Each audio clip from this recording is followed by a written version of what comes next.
What's up guys, Asian here again with another PTS video here, and we're going to be taking a look at the two-handed versus dual wield DPS, specifically on the stamsorc in this video, but the results from these tests should be applicable to a couple of classes, primarily probably Stamina Dragonite and Stamina Warden in particular, mainly because Nightblades have an execute there, but just for the purposes of kind of simplifying the video, I just did these tests on a stamsorc, so the results are very specific to the stamsorc, but like I said, you could potentially apply these to other classes, with the exception being Nightblades, because Nightblades have a different execute to use, and they also have class spammable as well.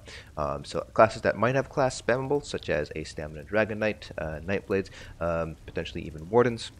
And this is going to be a little bit trickier to kind of tease things apart. Stamina Templars as well, just because they have those class spammables, which might end up being stronger than the two-handed spammable. So in that instance, Dual Wield might end up being a little bit stronger, just because of the inherent sort of advantages that Dual Wield possesses over two-handed.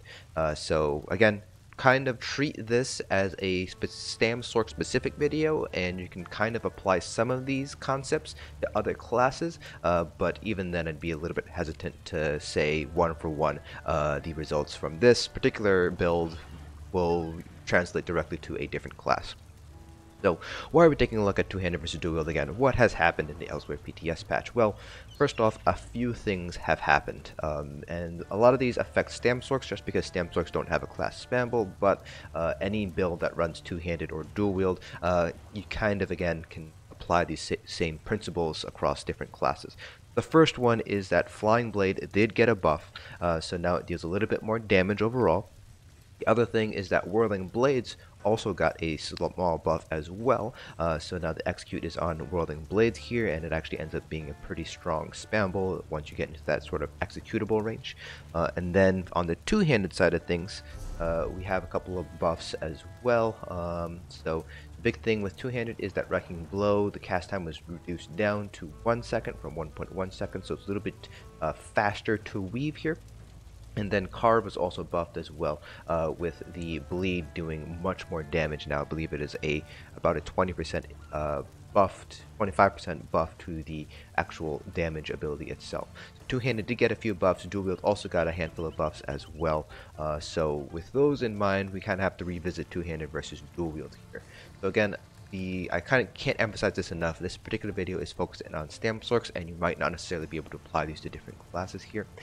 So I will go over kind of the build itself, and then we'll take a look at the numbers, the DPS numbers, along with the sustain graphs to kind of give you guys an idea of where two-handed now stands with dual wield. Those of you guys who play two-handed stamsorcs, you guys might be in for a nice surprise at the end of the video. So first, the gear itself. So I am using Artaeum Takeaway Broth in order to get that sustain going, because of the fact that they have nerfed the health from Artaeum Takeaway Broth. I am using a health enchant on my headpiece here, but other than that, it's pretty much all divines, all medium, all max stamina enchants. For jewelry and the second set, we are using Perfected Locustes. We're using Reliquant as our body set, Veladreth as our helmet. The jewelry is all bloodthirsty, all weapon damage enchants. For your dual wield test, we did double sharpened, absorb stam, poison weapon. For our two-handed test, we used a Perfected Locustes Greatsword, precise with the poison damage enchant.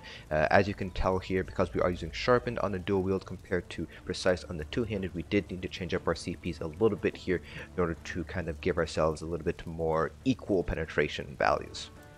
Then our back bar remained the same, Maelstrom Bow with a weapon damage enchant infused there. Now, in terms of everything else, 64 points to stamina. I am a Dark Elf here, so this is the max health that we currently have with the health enchant running Artaeum Takeaway Broth. So we will need to have that health enchant there in order to kind of get ourselves to a raid appropriate health level here. Then I am using the Shadow, and again, Artaeum Takeaway Broth is our food here.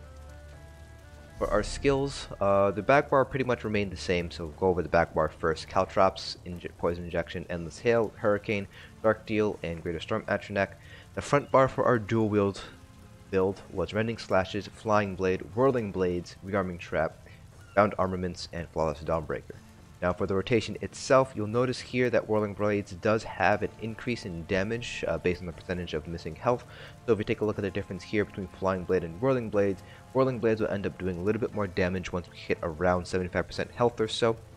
But you will also notice that Whirling Blades does cost more stamina than Flying Blades, so I ended up using Flying Blade until 66% health, and then I used Whirling Blades from there on out. For the two-handed build, used Carve, Wrecking Blow, Executioner, and then Rearming Trap, Mount Armaments, and Flawless Dawnbreaker here.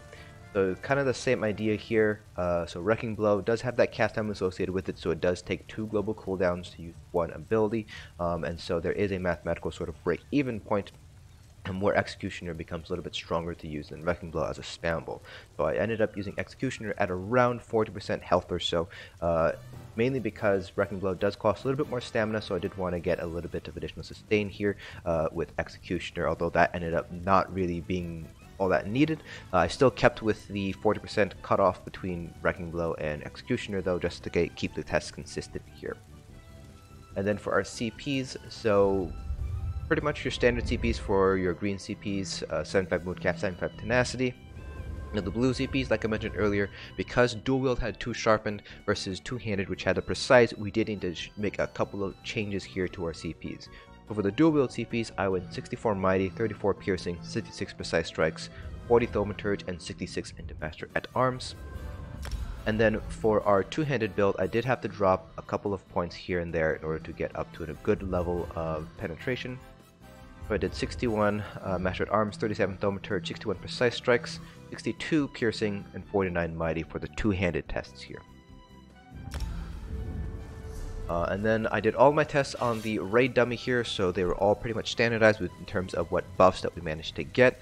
And again, I did use perfected Locustes because so far testing has shown that Locustes is going to be a little bit stronger than Advancing Yokeda and potentially Deadly Strikes. I still have to test it out on the Stamplar to kind of confirm that, but Locustes definitely seems to be the best in slot stamina set now for your front bar set.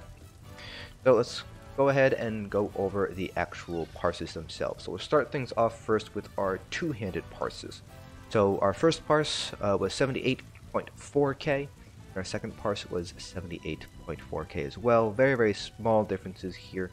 And then our dual wield parse, we had 78.7k for the first parse and 78.8k or so on our second parse here. And just going to look at Major Slayer uptime from Locustes. For Dual Wield, he had 60, 55. I did miss one here. Didn't end up making that big of a difference, I think. And then over here we had 62 and 62. So pretty comparable Major Slayer uptime. So the Locustes uptime didn't really affect our parses all too much here. So we can tell here that Dual Wield does seem to be beating out two-handed by a little bit here, but the margin is so small you can pretty much call it a wash. So 78.4k compared to 78.8k. So you're looking at 400 DPS, which is less than 1%, so I would pretty much call it a wash here. But the thing that sort of really stood out to me when I was doing these tests was our sustain. So if we take a look at our resources, take a look at our stamina, this is our two-handed parse. So you'll notice that we did dip a little bit into 50% max stamina here, but we pretty much stayed pretty much level throughout this entire time. You can clearly see when we were using Dark Deal, when we got our potions, when we got our orbs. And you see the same pattern here with the second two-handed parse here, with never really dipping below 50% max resources. Now for the dual wield parse, it's a little bit of a different story here. So you can see that rather than the relatively stable line here, obviously there are spikes here and there where we got our resources and Dark Deal, but compared to our dual wield parse here, you can see we definitely dipped below 50% max resources for quite a bit of the parse here. We actually ended up bottoming out just a little bit before we got to the end of our parse, and I actually did have to use one heavy attack in order to kind of get my resources back up, so that way I didn't end up just light attacking on my bow bar. And when you see the exact same thing on the second parse here, dipping very, very close to 0%, and did have to do one heavy attack to make sure that I didn't end up light attacking endlessly on my bow bar while waiting for those additional stamina to get back here. So you can see here that even though the dual wield parse did end up beating out the two-handed parse by a little bit, the sustain was definitely an issue. And again, the only thing I changed sustain-wise here really was the enchants. So the two-handed enchant was a poison damage enchant, versus here on the dual wield we had our Whirling Blades, and we had an Absorb Stamina enchant. What I think is happening here is because the fact that Wrecking Blow does have a cast time, so you're using up 2 global cooldowns, so 2 seconds realistically for a single Wrecking Blow cast. You need to compare that to the Dual Wield where there is no cast time with either Flying Blades or Whirling Blades. So as a result of that, it seems to be that this is what's kind of causing this sort of disparity between regen and drain. You're basically using up almost twice as much stamina per second with the dual wield build compared to the two-handed build because you don't have that cast time associated with any of your dual wield abilities. If you take a look at our fight stats, you can see here we have about 100 disparity here, 100 more drain versus regen. And same thing here, just a little bit under 100 more drain than regen. But for the two-handed parse, yes, we still have a little bit more drain, but it's a lot closer. So 25 here and about 30 here. So for me personally, I would say that if the changes remain, so this is for 5.0.0, if there are any changes that happen in 5.0.1, this particular video does not reflect those changes, but if these changes go through on Elsweyr when it is officially released, then I would probably say go with a two-handed sorc build rather than a dual wield stamsorc build.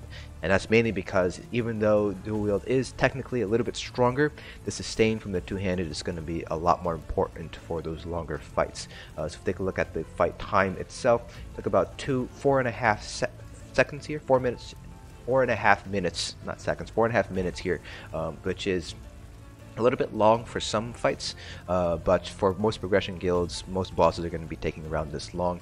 For mini trials, obviously this doesn't really apply, but for the full trials, the fights are taking around this length for progression style guilds, so definitely take a look at two-handed stamsorc for those stamsorc mains out there. So that's it for this video. Let me know down in the comment section below if you are a stamsorc and whether you are going to swap over to two-handed. I highly would, in this instance, probably recommend highly consider swapping over to two-handed if you're a dual wield stamsorc right now. So that's it for this video. Hope you guys found this informative, and I'll see you guys in the next dungeon.